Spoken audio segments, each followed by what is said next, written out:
ආදරය කියන එක හදවතේ පතුලෙන් එන එකක් මිසක් මොලේ පතුලෙන් එන එකක් නෙවෙයිනේ.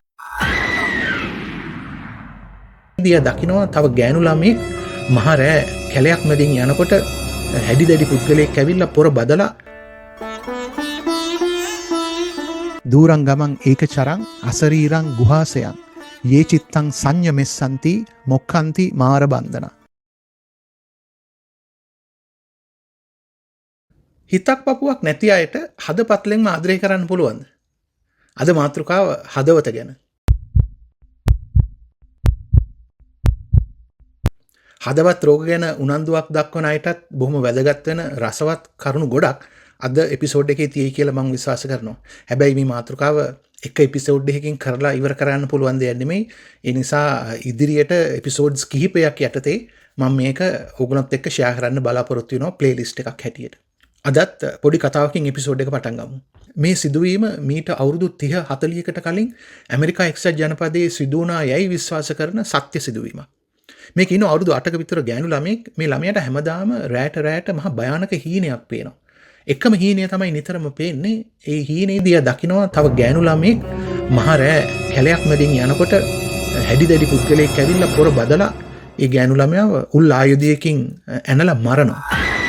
ඒ මරණ කලින් ඒ පුද්ගලයා මොනවා හෝ දේවල් ටිකක් ඒ ළමයාට කියනවා. ඉතින් මේ හීනේදී ඒ කියපු දේවලුත් මේ ළමයාට හීනෙන් පේනවා. ඉතින් මේ හීනේ බොහොම කරදරයක් වෙලා මේ ළමයාට මේ දෙමව්පියෝ වෛද්‍යවරයා ගාවට මේ ළමයා එක්ක යනවා. මෙතනදී වෛද්‍යවරයා කියන්නේ මේකේ විශේෂත්වය තමයි මේ ළමයාට මේ හීන පේන්න පටන් ගන්න එයාට කරපු හදවත් සැත්කමකින් පස්සේ. ඒ හදවත් සැත්කමේදී එයාට හදවත බද්ධ කරනවා. තව කෙනෙක්ගේ හදවතක් බද්ධ කරනවා. heart transplant එකක් කරනවා. ඉතින් මේ වෛද්‍යවරයා ගාවට තමයි මේගොල්ලෝ යන්නේ. එතනදී මේ වෛද්‍යවරයා පරීක්ෂා කරලා බලලා කියනවා එයාගේ විෂය පත්‍රය ඇතුලේ එයා කරන්න පුළුවන් හැම දෙයක්ම බොහොම සාර්ථකව ඒ සැත්කමට අදාළව කරලා තියෙන්නේ. තවදුරටත් කරන්න දෙයක් ඉතුරු වෙලා නැහැ. හැබැයි මේ තත්ත්ව නිසා එයා ඒ ළමයාව මනෝවිද්‍යාඥයෙක් ගාවට යොමු කරනවා. ඉතින් මේ දෙමව්පියෝ ගිහිල්ලා මනෝවිද්‍යාඥ නැත්නම් මනෝවෛද්‍යවරයාව හම්බ වෙනවා. ඔහු පරීක්ෂා කරලා බලලා කියනවා මේක මේ නිකන් හීනයක් දකින්න දෙයක් වෙන්න බෑ. කොහෙන් හෝ මේ ළමයාට ආපු මතකයක් තමයි මේ එයාට ආපහු අවදි වෙන්නේ කියලා. එතනදී ඔවුන්ට තවදුරටත් දැනගන්න ලැබෙනවා මේ ළමයාට හදවත මේ පරිත්‍යාග කරපු කෙනා තවත් අවුරුදු 10ක ගෑනු ළමයෙක්. ඒ ළමයා මැරිලා තියෙන්නේ කවුරු හරි විසින් ඒ ළමයාව ඝාතනය කරලා තියෙනවා. හැබැයි ඝාතකයා කවුද විස්තර මුකුත් තාම හොයාගන්න බැරි වෙලා තියෙනවා.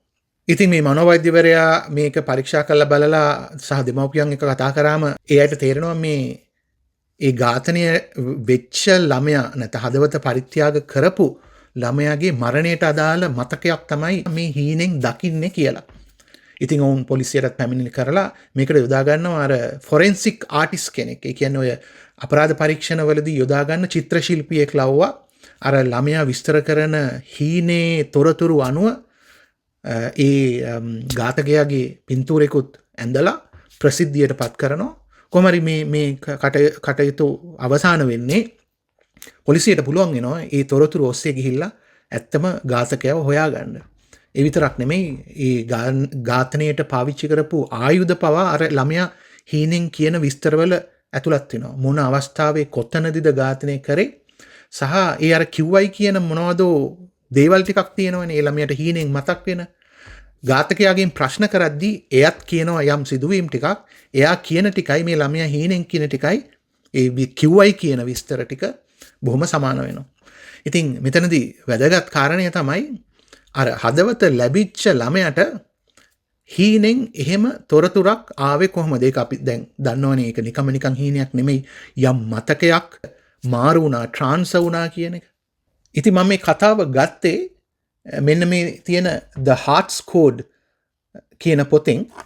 මේ පොත රචනා කරලා තියෙන්නේ ආචාර්ය පෝල් පියසල් කියන පුද්ගලයා. මොහු මහාචාර්යවරයෙක් හොනලුලු විශ්වවිද්‍යාලයේ 1997 තමයි මේ පොත ඔහු රචනා කරලා ප්‍රකාශයට පත් කරලා තියෙනවා. ඔහු තව පොත් රාශියක් පබ්ලිෂ් කරපු කෙනෙක්. ඔහු වෘත්තියෙන් විශේෂඥ මනෝවිද්‍යාඥයෙක්. වසර 30-40කට වඩා බටහිර මනෝවිද්‍යාව ගැන අත්දැකීම් තියෙන පුද්ගලෙක්. විශේෂයෙන් මේ රෝගීන්ගේ අවයව බද්ධ කිරීම වලින් පස්සේ කෙරෙන රිහැබිලිටේෂන් ට්‍රීට්මන්ට්. ඒ කියන්නේ මේ පුනරුත්ථාපනයට අදාළ ප්‍රතිකාරවලදී මොහු වැඩිදුරට සම්බන්ධ වෙන ඒ ගැන කටයුතු කරන විශේෂඥ මනෝවිද්‍යාඥයෙක්. ඉතින් මේ ඩොක්ටර් පෝල් පියර්සල් කියන පුද්ගලයාට තමන්ගේ ජීවිතයේ එක්තරා අවධියකදී බොහොම දරුණු පිළිකාවක් වැළඳෙනවා. ඒක ඒ පිළිකාව සෑහෙන උඩු දුවලා සනීප කරන්න බැරි මට්ටමේ තිබිච්ච පිළිකාවක්. ඒක හොයාගන්න කොටත් කොහොම හරි ඔහුගේ මේ පිළිකා රෝගය සඳහා ප්‍රතිකාර කිරීමේදී ඔයගොල්ලෝ දන්නවා ගොඩක් පිළිකා රෝගීන්ට ප්‍රතිකාර වල එක අවස්ථාවකදී මේ ඇටමිදුළු බද්ධ කිරීම කරන්න වෙනවා. බෝන් මැරෝ ට්‍රාන්ස්ප්ලාන්ට් කියලා කියන්නේ ඒකට. ඉතින් ඔහුටත් ඒ විදිහේ ඇටමිදුළු බද්ධ කිරීමේ ප්‍රතිකාර අවස්ථා කිහිපයකදී ඔහුට කරන්න වෙනවා. ඉතින් ඔහුට ඒ සායනවලදී හම්බ වෙනවා ඒ වගේ තවත් මේ වෙනත් අවයව බද්ධ කරලා සුව වෙමින් ඉන්න ඔය පුනරුත්ථාපනය වෙමින් ඉන්න වෙනත් රෝගීන් සෑහෙන ප්‍රමාණයක් ඔහුට හම්බ වෙනවා. ඒගොල්ලෝ කියන තොරතුරු වලින් අනාවරණය වෙච්ච බොහොම වැදගත් කාරණා තමයි මේ හදවත බද්ධ කිරීමේ සැත්කමින් පස්සේ මේ බොහෝ දෙනෙක්ට ඔවුන්ගේ පුරුදු රුචි අරුචිකම් සිතුම් පැතුම් ආකල්ප වගේම මතකයන් එහෙම සෑහෙන කැපී පෙනෙන විදිහේ වෙනස්කම් වලට ලක් වෙලා තියෙනවා. ඉතින් ඩොක්ටර් පියර්සල් මේ ගැන පර්යේෂණයක් කරන්න පටන් ගන්නවා. ඒ පර්යේෂණයේදී සොයාගත්තු තොරතුරු ආශ්‍රයෙන් තමයි ඔහු මේ පොත පළ කරන්නේ The Heart's Code කියලා. ඉතින් මේ පොතේ ඒ වගේ ලෙඩු කියපු ගොඩාක් විස්තර කතා තියෙනවා සහ ඒ පර්යේෂණයේ මොන දිශාවටද ඩිරෙක්ෂන් එකටද ගියේ ඒකෙන් ඔවුන් ආපු නිගමන සහ මත සහ තවදුරටත් කෙරෙන පරීක්ෂණ මොනවද කියන එක ගැන තමයි මේ පොතේ කරුණු අඩංගු කරලා තියෙන්නේ. ඉතින් මේ පොතේ ඇතුළත් වෙලා තියෙන ගොඩක් කතා වලින් බොහොම කිහිපයක් මම බොහොම කෙටියෙන් ඔයගොල්ලොත් එක්ක ෂෙයා කරගන්නම්. ඔතනදී එක රෝගියෙක් හිටිය කාන්තාවක් ඇය මේ ගොඩාක්ම කැමති කියනවා ඉටාලියන් ෆුඩ් පාස්ටා නැත්තම් එක එක විදිහේ නූඩල්ස් වගේ ඉටාලියන් ෆුඩ් කන්න. හැබැයි මේ හදවත් සත්කමෙන් පස්සේ ඇයට හිතාගන්න බැරි විදිහට ඇය මේ KFC chicken කෑම වලට පුදුම ඇඩික්ෂන් එකක් කැමැත්තක් දක්වන්න පටන් ගත්තයි කියලා. පස්සේ අනාවරණය වෙලා තියෙනවා ඇයට හදවත පරිත්‍යාග කරපු කෙනත් ඒ විදිහේම මේ KFC chicken කෑම වලට සෑහෙන ඇඩික්ට් වෙලා හිටපු කෙනෙක් කියන එක. ඔය වගේ තව කතාවක් තියෙනවා කාන්තාවක් ඇය කොහෙත්ම පාපන්දු ක්‍රීඩාවට කැමැත්තක් දක්වපු කෙනෙක් නෙමෙයි. ඇගේ සැමියා පාපන්දු ක්‍රීඩාව බලනකොට ටීවී එකේ ඇය ළඟවත් ඉන්නේ නැහැ කියලා. හැබැයි එයාගේ හදවත බද්ධ කිරීමේ සැත්කමින් පස්සේ එයත් මේ පාපන්දු ක්‍රීඩාව බලන්න පුරුදු වෙලා තියෙනවා සැමියාත් එක්ක. එතනදී එයා බොහොම මේ ඇග්‍රෙසිව් විදියට හැසිරෙන්න පටන් අරන් තියෙනවා. ඒ උද්වේග කර තැන්වලදී මැච් එකේදී උඩ පනිනවලු අතපය විසි කරනවලු කෑ ගහනවලු ඔන්න ඔය විදියට හැසිරෙන්න පටන් අරන් තියෙනවා. අර බොක්සිං ක්‍රීඩකෙක් වගේ ඒ විදිහේ අතපය විසි කිරීම ප්‍රදර්ශනය කරලා තියෙනවා. පස්සේ අනාවරණය වෙලා තියෙනවා. ඒට හදවත පරිත්‍යාග කරපු කෙනා බොහොම දක්ෂ බොක්සිං ක්‍රීඩකෙක් කියන එක. ඒ වගේම ඔය තව පුද්ගලයෙක් ඉන්නවා ඔයගලන්ට ස්ක්‍රීන් එකේ පේනවා සමහර දර්ශන මම මේ රූපවාහිනී වැඩසටහනකින් උපුටාගත්තු පොඩි කොටස් කිහිපයක්. මේ පුද්ගලයා මේ අධ්‍යාපන පසුබිමක් තියෙන ලොකුවට ඉගෙනගත්තු පුද්ගලෙක් නෙමෙයි ඒ කාලේ. මෙයා ට්‍රක් ඩ්‍රයිවර් කෙනෙක්. එයත් මේ විදිහට හදවත් සැත්කමකින් පස්සේ මාස 6ක් වගේ යනකොට එයා එක දවසක් ගිහිල්ලා නිකන් එයාට ඕන වෙලා තියෙනවා පොතක් අරන් නිකන් කුරුටු ගන්න ලියන්න මොනවා හරි. ඒත් එක්කම යාට ඔළුවට එන්න ගත්තලු සෑහෙන විදිහේ නිකන් කවි අදහස් නිර්මාණශීලී රචනා කිරීමේ හැකියාවක් ඔහුට මේ පටන් අත්තලු වෙන්න එයා නොනවත්වාම එදායින් පස්සේ දිගටම එක එක විදිහට අර හිතට එන දේවල් ලියන්න ගත්තලු. ජීවිතේ කවමදාවත් අර විදිහේ දේවල් කරපු නැති කෙනෙක්. එතනදිත් බැලුවම අනාවරණය වෙලා තියෙන්නේ එයාගේ හදවත් සැත්කමත් හදවත ලැබිලා තියෙන්නේ තර විදිහේ රචකයෙක්ගෙන් කවි කතා ලියපු කෙනෙක්ගෙන් ලැබිච්ච හදවතක් කියන එක. ඉතින් ඔය වගේ කතා ගොඩක් මේ පොතේ තියෙනවා. ඉතින් මේ හැම කතාවම අපි ඉස්සරහට කතා කරන්න බලාපොරොත්තු වෙන්නේ එකක් දෙකක් බොහෝ විට කතා කරයි. වඩා වැදගත්ම වෙන්නේ මේ පොතෙන් අනාවරණය වෙන මේ පරිශ්‍රණයෙන් අනාවරණය වෙන විද්‍යාත්මක කරුණු මොනවද කියන එක ගැන තමයි අපි වැඩි උනන්දුවක් දක්වන්නේ. ඒ කරුණු අපේ මේ වෙන පෙරදිග ඉගැන්වීම් එක්ක කොහොමද සම්බන්ධ වෙන්නේ ගැලපෙන්නේ කියන එක අපි පොඩ්ඩක් ඉස්සරහට වැඩිදුර කතා බහ කරනවා. දැන් මේ මාතෘකාව ගැන වැඩිදුර කරුණු හොයනකොට අපිට පැහැදිලිවම පේන දෙන දෙයක් තමයි මේ බටහිර විද්‍යාවන් විශේෂයෙන්ම මේ හෘදය වස්තුව ගැන දකින්නේ මේ පපුව මැද ලොකු මස් කුට්ටියක් වගේ තියෙන මේක අවයවයක්. මේකේ ප්‍රධාන කාර්යය තමයි මේ සිරුර පුරාම ලේ ගමනාගමනයට මඟ සලස්වන විදිහේ පොම්පයක් හැටියට කටයුතු කිරීම. එතනින් එහාට ලොකු වැඩක් ලොකු වටිනාකමක් හෘද වස්තුවට ලැබෙන්නේ නැහැ ඒ විද්‍යාවන් වලදී. වර්ධවා තේරුම් ගන්න එපා මම මේ කොහෙත්ම කියන්නේ නැහැ මේ ඒ විද්‍යාවන් තුළ හෘද වස්තුවට අඩු සැලකිල්ලක් අව탁සේරුවක් කරලා තියෙනවා කියන එක නෙමෙයි මේ කියන්නේ. හැබැයි මොළයට සාපේක්ෂව බැලුවම මොළය ගැන කරලා තියෙන පර්යේෂණ සහ මොළය ගැන ඉදිරිපත් කරන මත ලියවිලා තියෙන දේවල් එක්ක බැලුවම හදවතට ඒ තරම් ලොකු තැනක් ඒ තරම් පර්යේෂණ ප්‍රමාණයක් අලුත් කරුණු අනාවරණය කිරීම ප්‍රමාණයක් සිද්ධ වෙලා නැහැ කියන එක පේන්න තියෙනවා. සහ මේ වගේ පොත් ලියන අය මේ ඩොක්ටර් පෝල් පියර්සල් වගේ කට්ටිය ඒ ගැන සෑහෙන මත පළ කරනවා මේ පැත්ත මග හැරිලා තියෙනවා කියන එක ගැන.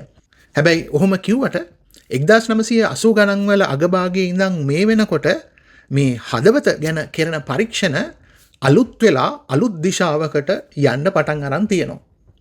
සහ මේවයි බොහොම රසවත් සහ වැදගත් කරුණු අනාවරණය වෙමින් තියෙනවා. තාම ඒවා මේ මේන්ස්ට්‍රීම් එකට මේන්ස්ට්‍රීම් සයන්ස් වලට නැත්තම් ප්‍රධාන ධාරාවේ විද්‍යාවන් වලට ලොකුවට සම්බන්ධ වෙලා නැහැ. පර්යේෂණ මට්ටමේ තියෙන නිසා. හැබැයි ඒවයි යෙදිලා ඉන්න කට්ටිය දැඩිව විශ්වාස කරන මත ප්‍රමාණයක් තියෙනවා. ඉතින් ඒවා කිහිපයක් මම දැන් ඕගොල්ලන් එක්ක ෂෙයා කරගන්නම්. ගොඩක් තියෙනවා රසවත් දේවල් ඔක්කොම කතා කරගන්න වෙලා නැහැ. ඉතින් ඒවයින් වැදගත්ම කරුණු 4ක් මම දැන් ඔගොල්ලන් එක ඉක්මනට ෂෙයා කරගන්නම්. ඒ ටික අපිට ඉස්සරහට තව වැදගත් වෙන නිසා. ඒකෙන් පළවෙනි කාරණාව 1991 දී විතර කැනේඩියානු ජාතික ඇන්ඩ්‍රු ආමෝ කියන ඔය ස්ක්‍රීන් එකේ ඉන්න විද්‍යාඥයා පරීක්ෂකයා හොයාගත්ත බොහොම පෙරලිකාර සොයා ගැනීමක්. ඔහුගේ සොයා ගැනීමට අනුව හදවත ආශ්‍රිතව හදවතේ තියෙනවා කියනවා මොලේ සෛලවලට සමාන නියුරෝන සෛල 40000ක් විතර. දැන් අපි මීට කලින් එපිසෝඩ් එකකත් කතා කරා මොලේ තියෙන සෛල මේ අඟේ තියෙන අනිත් සෛල වලට වැඩිය වෙනස්. මොලේ සහ ස්නායු පද්ධතිය හැදිලා තියෙන්නේ නියුරෝන සෛල බිලියන ගානකින්. ඒ වගේ මේ විද්‍යුත් තරංග සහ චුම්බක තරංග යනවා කියලා අපි කතා කරා. ඉතින් මොලය සහ ස්නායු පද්ධතියේ ඒ විදිහට සෛල සැකසීලා තියෙන්නේ විශේෂිත කාරණාවකට. හැබැයි මේ නවතම සොයා ගැනීම අනුව ඒ මොලේ සෛල වලට සමානම වැඩ කටයුත්තක් කරන සෛල 40000ක් හදවත ආශ්‍රිතව විශේෂ ක්‍රමයකට හැදිලා තියෙනවා කියනවා. ඒ සංකීර්ණ විදියට ඒ හැදිලා තියෙන විදිය අනුව බැලුවම ඔහු හඳුන්වනවා ඒක කුඩා මොලයක් සහ කුඩා ස්නායු පද්ධතියක් වගේ ඉන්ඩිපෙන්ඩන්ට්ලි අර ප්‍රධාන මොලයෙන් ප්‍රධාන ස්නායු පද්ධතියෙන් යැපෙන්නේ නැති ඉන්ඩිපෙන්ඩන්ට්ලි වැඩ කරන වෙනමම කුඩා මොලයක් සහ ස්නායු පද්ධතියක් තියෙනවා කියලා ඔහු මත පළ කරනවා. මේ හඳුනාගත්තු 40000ක් විතර වන නියුරෝන ප්‍රමාණය තහවුරු කරගෙන තියෙනවා එහෙම දෙයක් තියෙන බව. ඉතින් එහෙමනම් හදවත ආශ්‍රිතව කුඩා මොලයකට ස්නායු පද්ධතියකට අදාළ සැකසීමක් ක්‍රියාකාරීත්වයක් සිදු වෙනවා නම් ඒ සෛල හරහා එනම් ඊට මාවේනික බුද්ධියක් මතකයකුත් තියෙන්න පුළුවන්ද? එහෙම මතකයක් බුද්ධියක් තියෙනවා නම් ඒකද ඒ අර හදවත් බද්ධ කිරීමකදී මුල් පුද්ගලයාගේ ඉඳන් ඒ දෙවනි පුද්ගලයාට මාරු වෙන්නේ ඒකද කියන විදිහේ මත තමයි දැන් පළ කෙරෙන්නේ සහ පරීක්ෂණ කෙරෙන්නේ. දෙවනි කාරණාව හදවත හෝමෝන නිපදවන ග්‍රන්ථියක් හැටියටත් මේ වෙනකොට හඳුනාගෙන තියෙනවා. සාමාන්‍යයෙන් හෝමෝන නිපද වෙන්නේ මොළයේ සහ වෙනත් අවයවයන් වල. හදවතේ හෝමෝනස් විශේෂයෙන් මේ ඔක්සිටෝසින් කියන හෝමෝනය නිපද වෙන බවට දැන් හොයාගෙන තියෙනවා. මේ හොයා ගැනීම කරලා තියෙන්නේ මේ අවුරුදු වසර 2000න් පස්සේ කරපු පරීක්ෂණවලදී. දැන් මේ ඔක්සිටෝසින් කියන හෝමෝන් එක ගොඩක්ම වැදගත් එකක්. ඕකට සාමාන්‍යයෙන් කියනවා ලව් හෝමෝන් කියලාත්. ඒ කියන්නේ මේ ආදරය, කරුණාව, මෛත්‍රිය, විශ්වාසවන්ත බව වගේ හැඟීම් එක්ක ඇති වෙන ඒ හැඟීම් වලට අදාළ හෝමෝන් එක තමයි ඔක්සිටෝසින් හෝමෝන් එක. ඒකට ලව් හෝමෝන් කියලා කියන්නේ. දැන් එතනදී මේ මානසිකව ඇතිවෙන හැඟීම් විතරක් නෙමෙයි කායිකව ඇතිවන එක්වීම් වලදී කියන්නේ ලිංගික එක්වීම් වලදීත් ওই ඔක්සිටෝසින් කියන ලව් හෝමෝන් එක බහුලව නිපද වෙනවා කියනවා. ඉතින් මෙතෙක් කල මතයේ තිබුණේ ඕක මොලේ තමයි නිපද වෙන්නේ කියලා. හැබැයි අද වෙනකොට හොයාගෙන තියෙනවා හෘදය වස්තුවෙත් ඒ ඔක්සිටෝසින් හෝමෝන් එක නිපද වෙන බවට. දැන් ওই විද්‍යාත්මක පර්යේෂණ සහ ඒවයින් හොයාගන්න දේවල් නිගමන සම්පූර්ණයෙන් අමතක කරලා දැම්මත් අපි සාමාන්‍ය එදිනෙදා කතා කරද්දිත් අපි දන්නවා අපේ භාෂාවෙත් තියෙනවා මේ හැඟීම් දැනීමේදී මේ විශේෂයෙන් අපිට මේ ආදරය, කරුණාව, මෛත්‍රිය, තරහව, වෛරය වගේ එක එක විදිහේ හැඟීම් දැනීම් වලදී හදවත සම්බන්ධයි කියන එක අපේ කතාබහෙන් අපි නිතරම පෙන්නලා තියෙනවා. දැන් උදාහරණයක් ඇටියට අපි අහනවනේ හිතක් පපුවක් නැද්ද කියලා. ඒ කියන්නේ මේ කරුණාවක්, තෙතමනයක් වගේ හැඟීම් නැද්ද හිතේ? එතකොට පපුවක් නැද්ද කියලා කියන්නේ හදවත ගැන තමයි එතන ඇඟවීම. එතකොට හිත, පපුව, හිත, හදවත කියන එක එකට සම්බන්ධයි කියන එක එතන පැහැදිලිව පේන්න තියෙනවා. ඒ විතරක් නෙමෙයි දැන් හදපත්ලෙන්ම නැගෙන ආදරය.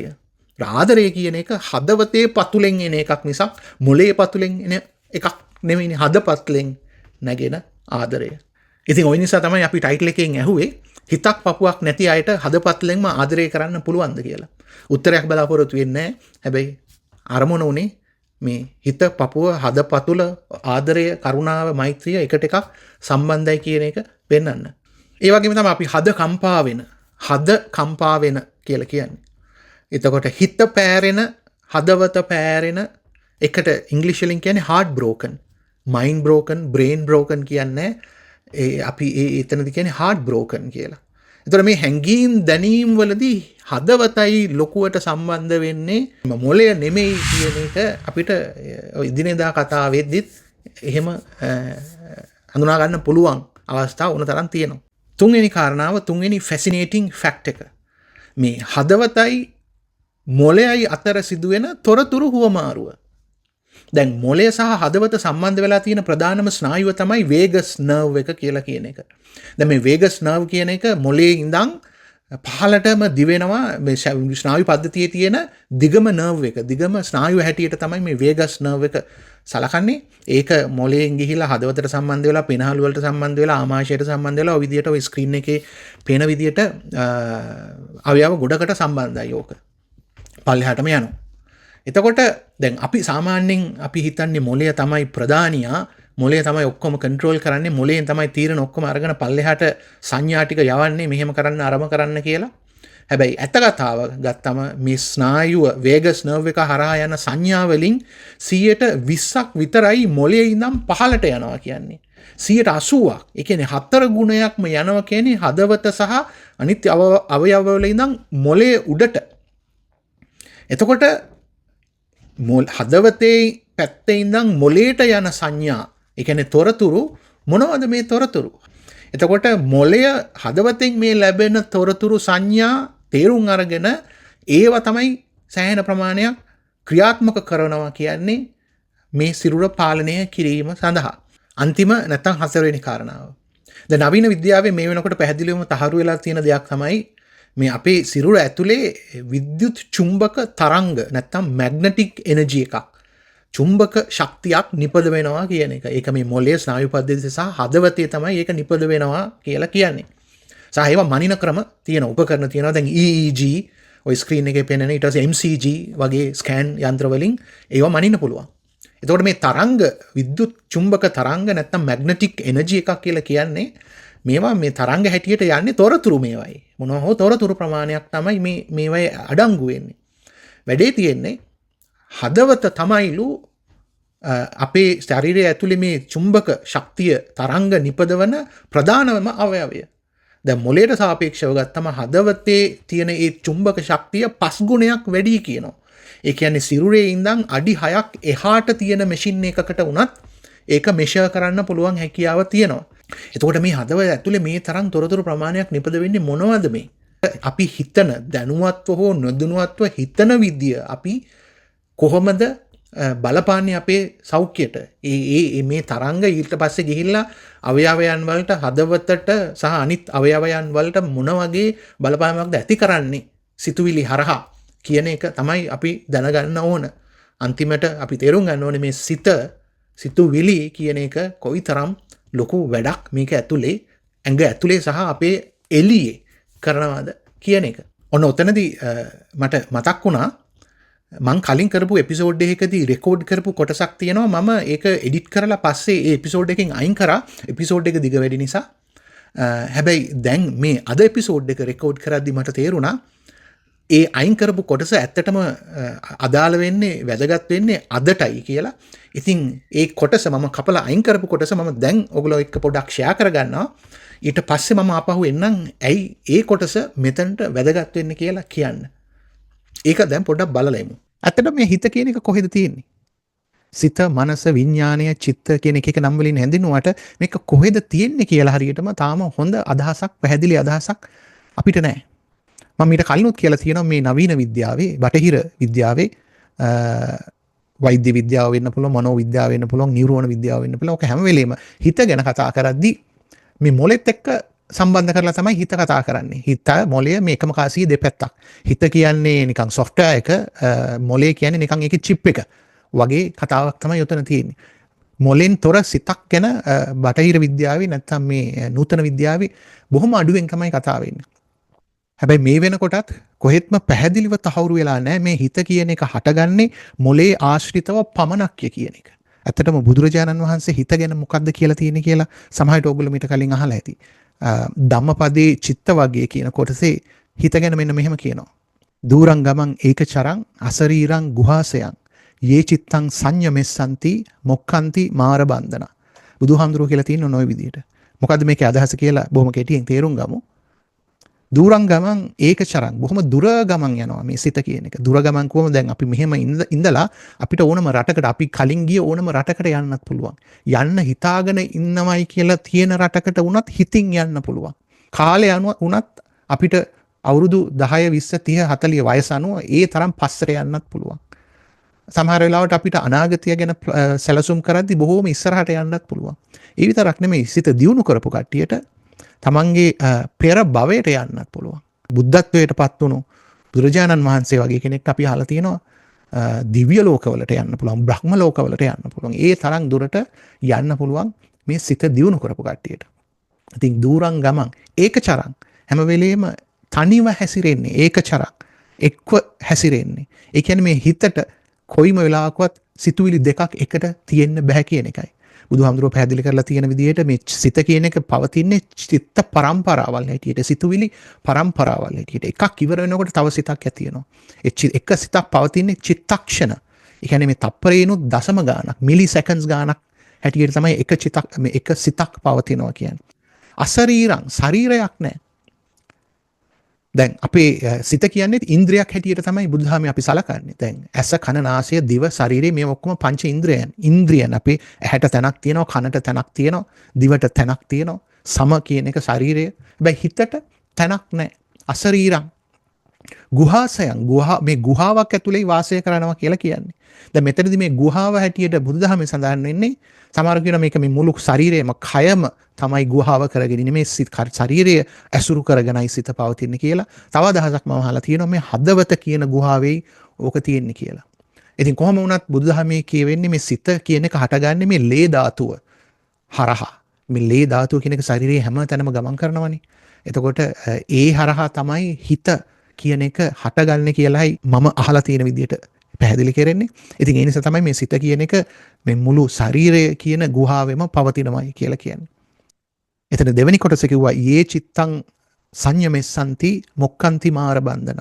යම් කෙනෙක් මේ සිත හොඳින් තේරුම්ගෙන පාලනය කරන්න හසුරවන්න දන්නවනම් මායාගේ බන්ධනයෙන් ඔහුට මිදෙන්න පුළුවන් කියන එකයි කියන්නේ අවසානයේ නිවන දක්වා යන්න පුළුවන්. ඉතින් මේ ගැන වැඩිපුර කරුණු හොයද්දී මට හම්බුණා රේරුකාණේ චන්දවිමල හාමුදුරුවන්ගේ අභිධර්මයේ මූලික කරුණු කියන පොතේ මේ ගැන සඳහන් වෙන තැන. සාමාන්‍යයෙන් රේරුකාණේ හාමුදුරුවෝ සලකන්නේ අභිධර්මය ජනතාව අතරට ගෙනියන්න ලංකාව විතරක් නෙමෙයි ජාත්‍යන්තරවත් ඒ කාර්යය කරපු විශේෂිත හාමුදුරු නමක්. උන්වහන්සේගේ පොත් විශාල ප්‍රමාණයක් තියෙනවා. ත්‍රිපිටකයට සමාන වැදගත්කමක් තියෙන පොත් හැටියට තමයි ඒව සලකන්නේ. ඉතින් උන්වහන්සේගේ මේ පොතේ මෙන්න මෙහෙම තියෙනවා. මම මේ හයිලයිට් කරලා තියෙන ටික විතරක් ඕගලන්ට පෙන්නන්නම්. මුළු කොටසම කිව්වොත් ඊට වැඩිය තව තේරුම් ගන්න පුළුවන් වෙයි. එතන ඒකේ තියෙනවා මොළය ශරීරයේ සිත් උපදනා තැන සැටියට බොහෝ දෙනා පිළිගනිති. අභිධර්මයේ සැටියට නම් කේශාදී ස්පර්ශය නොදැනෙන තැන් හැර මුළු සිරුරේම සිත් උපදනා බව කිව යුතුය. බෙහෙවින් සිත් උපදනා තැන සැටියටද ක්‍රියාසාධක සිත් උපදනා තැන සැටියටද ප්‍රධාන සිත් උපදනා තැන සැටියටද මූල චිත්තය උපදනා තැන සැටියටද අභිධර්මයේ දැක්වෙන්නේ හෘද රූපයය. එහෙම කියලා ඊට පස්සේ මේ අගහරිය කියනවා එයින් සිත ලය ඇසුරු කොට පවත්නක් බැව හැඟේ. ඉතින් ඒ පැහැදිලි කිරීම අනුවත් අපිට පේනවා මේ වැඩිපුරම සිත් හටගන්න තැන හැටියට හෘද රූපය හඳුන්වලා තියෙනවා. එතනදී මේ ලේ ධාතුවේ ක්‍රියාකාරීත්වය නිසා ලේ ගමනාගමනය මුළු සිරුර පුරාම සිදුවන නිසා සිත් හට ගැනීම මුළු සිරුර පුරාම සිදු වෙනවා යයි කියන එක තමයි ඒ පැහැදිලි කිරීමෙන් පේන්නේ. ඉතින් ඒ කියන්නේ හිත කියන එක මේ මොලේ ආශ්‍රිතව විතරයි හටගන්නේ කියන එකට වෙන මතයක් තමයි බුදුදහම දෙන්නේ. සා බුදුදහම විතරක් නෙමෙයි මීට සමාන අදහස් මේ පෙරදිග විද්‍යාවන් වල බහුල වශයෙන් තියෙනවා. දැන් මම පොඩ්ඩක් ෂෙයා කරනවා අර මම කලින් කිව්වේ මේ හදවත ගැන මේ පහුගිය අවුරුදු 40 විතර ඉඳන් අලුත්ම විදිහේ පරීක්ෂණ ප්‍රමාණයක් කෙරෙන්න පටන් අරන් තියෙනවා කියලා. ඒට සම්බන්ධ බොහොම පෙරමුණේ ඉන්න විද්‍යාඥයෝ දෙන්නේ පළ කරන මත බොහොම කෙටියෙන් මම මෙතනදී ඕගලන්ට ෂෙයා කරනවා. එතකොට ඕගලන්ට තේරෙයි මම මේ එපිසෝඩ් එකේ මැදදී අර බුදුදහමෙන් උදාහරණයක් අරගෙන කියපු කතාවයි මේ විද්‍යාඥයෝ දෙන්න මේ කතා කියන කතාවයි අතර කොයිතරම් දුරට සම්බන්ධතාවයක් තියෙනවද කියලා ඕගලන්ටම තේරුම් ගන්න පුළුවන්. අපි බලලෙමු ඒ කොටස. Memory itself is what's called a distributed process. And this has been known for many hundred years now, that you can't localize memory to a neuron or a group of neurons. The memory itself is distributed throughout the neural system. So why do we have to draw a line at the throat and say that memory is only distributed from here to here? Why couldn't it be distributed throughout the whole neural system? It's very important to understand the relationship between the brain and the heart, because this ultimately helps us understand how the heart can have memories related to the brain. The brain and the heart are interconnected by multiple sources of information.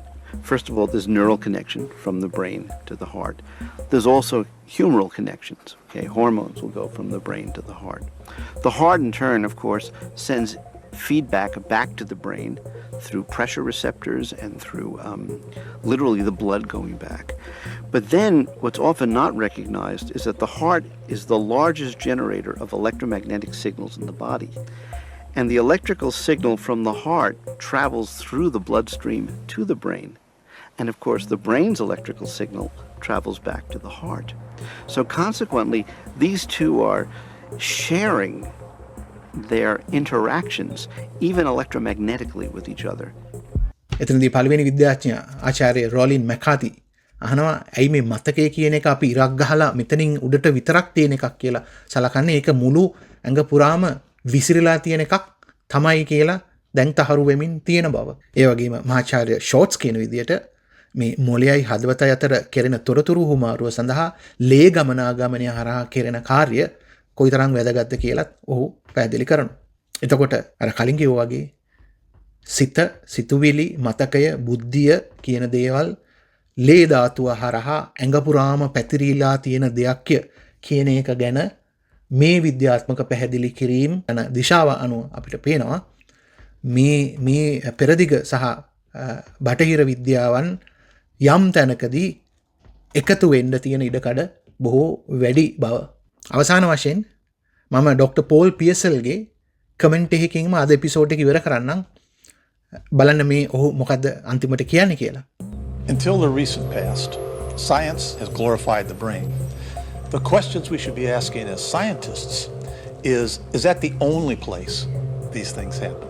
When we've just know about the heart and its remarkable energy and its connections with the brain and its neurons and its hormones, if we know that, shouldn't we be asking and here comes the key scientific question, is there another source of intelligence?